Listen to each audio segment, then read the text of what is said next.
الله الرحمن الرحیم. د ټول نه اول خو ستاسو شکریه ادا کوم. د میټیریل خبره خو وروسته ده. لاول خو دا د شینګل واچئ او بیا هغه د رولر په ځای یو شي به دباو کړي، نو هغه کښېني او د هغې باندې وروسته بیا روړه واچوي. نو هغه د شینګل په ځای باندې خاوره اچولې ده. د هغې دا مثال دی چې لکه په دې روډ کې چې په دغه ټیکټر ګرځېدلی او په ټیکټر په دغه یې اړولي او د هلکانو په کې دلته کې شولې نه لګېدلې، تاسو دا کتلی شئ.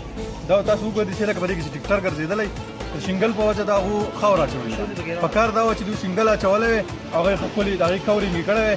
نو د خاورې دا چې اوس چې خاورې اچولې دا خاوره چې ده سبا ورځې که په دې باندې روړه واچئ نو هغه اپ ډاون کېږي، نو هغه ترکول به ورسره هم خرابېږي. نو زه د موجوده حکومت خلکو ته عرض دی چې هغې راوځي د دې مسلې حل وباسي. که چېرې دا حل یې راونه ویستو نو سبا ورځې به دا روډ به یو میاشت هم وشي، بله ورځ به بیا خراب وي.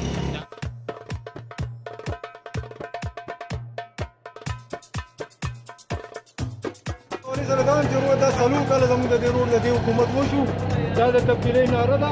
د تبدیلۍ د تر اوسه پورې هېڅ پته ونه لګي زموږ د دغه روډ نه پټي شو پرویز خټک ته دې اختتام کړي ده. دا د هغه په ساټه کې نن دا کلیر شوی دی او د نن ورځې پورې موږ په دې خټو کې ګاډي اوس موږ یو سیټ ته کړل، د یو سیټ نه پټي روډ شول.